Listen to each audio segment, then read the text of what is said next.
Hi, the following is collected from a book called Letters to Street Christians by Two Brothers from Berkeley, written in the 1960s through the Jesus Revival in California. They attempted to paraphrase the Bible translation, and they have a series of letters. This is letter 6 from the book of Philippians. To the right on, brothers and sisters all around the world who are digging on their relationship with the Father and are standing strong in their trust in Jesus, our liberator and leader. Every time we think of you, we thank the Father for the joy and encouragement that your trust in Him gives us. Ever since you heard the good news, you've been spreading it to others.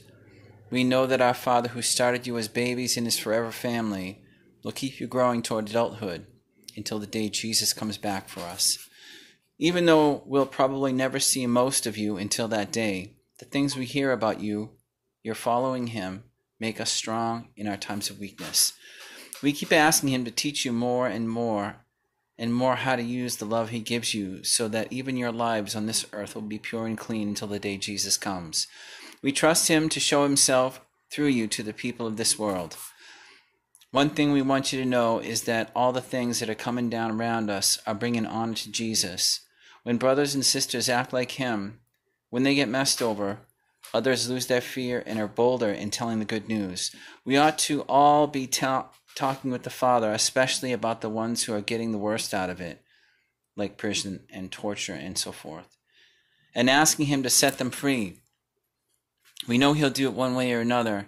He'll either do it by taking them home to be with Him or by getting them cut to stir up other brothers and sisters and getting on with getting out the good news. Or even that He'll set them free in their spirits where they are so He can use their lives to call us to a bolder stand for Himself.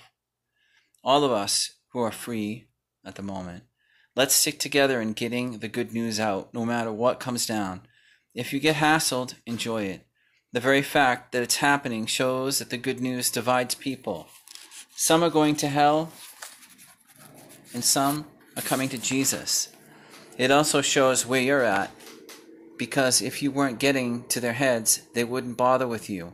And one more thing, Jesus hasn't only given us the privilege of knowing Him, but also the privilege of sharing in His suffering. We're in it together, so if you love Jesus, stick with each other. If we care about each other, if we love each other, if there's anything special about the relationship of the brothers and sisters in the Father's family, if we feel each other's needs, then let's get it together and let His love put our heads and hearts into His purpose for His people.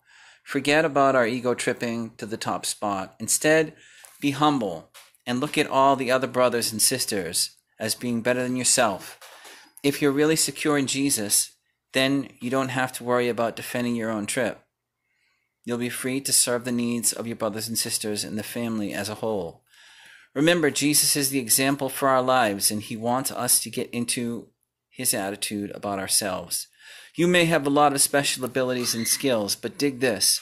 Before the world was made, Jesus was God, but because He loved us so much, He ditched His godness and all the power that went with it and became a slave in a human body. As a man, He humbled Himself to the point of carrying out the Father's plan for Him to be killed unjustly by crucifixion. Because of that, the Father put Him in the highest place of the universe and gave Him the name, My Son. Someday everybody and everything in God's created universe is going to bow to Him and say, Jesus is Lord. So, brothers and sisters, let's keep doing what the Father wants in our lives, just like Jesus, our first brother in the forever family. It's a serious business that the Father's called us to, and we're not alone. He has put His Spirit in us to tell us what to do and to make us able to do it. Don't be bitching and moaning about what you've got to do. As God's children, we should live pure and clean lives in the middle of this rotten and dying world. Please relate to the fact that we are the only light in the middle of their darkness, and that light gives life. There is something to be proud of, and if we die for it, something to be glad of. Whatever comes down, thank you, Jesus. Watch out for law pushers. They'll lay a heavy rap on you about how you get to follow rules in order to keep your relationship with Jesus. Following a set of rules doesn't make us the Father's children. It's digging on the relationship with him. Trust Jesus, not what you can do. We've said it before, and we say it again with tears in our eyes. There are people who live among the brothers and sisters who don't know Jesus and are against his plan for making men right with God. They're going to hell. Their God is their own selfish desires. They brag about what they should be ashamed of, and they're all behind is what they can grab for themselves out of this dying world system.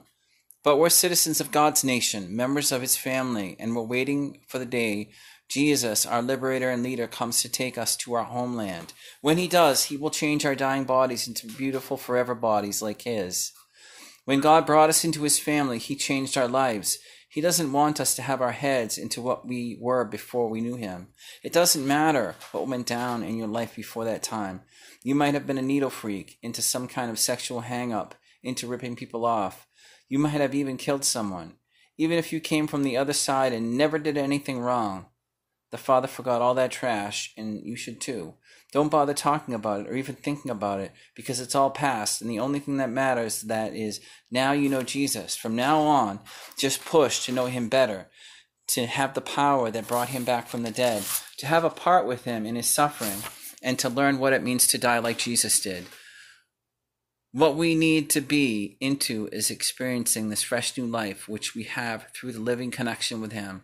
Of course, none of us is perfect yet, but the attitude to have is to forget the past and keep on stretching out towards all that he has for us. Look forward to being all that Jesus has planned for you to be. So, brothers and sisters, stand firm in Jesus. Be happy in him and enjoy him. Be patient and gentle with everybody. Jesus is coming soon. Don't worry about anything, but talk to the Father about everything. Tell him what you need and keep thanking him.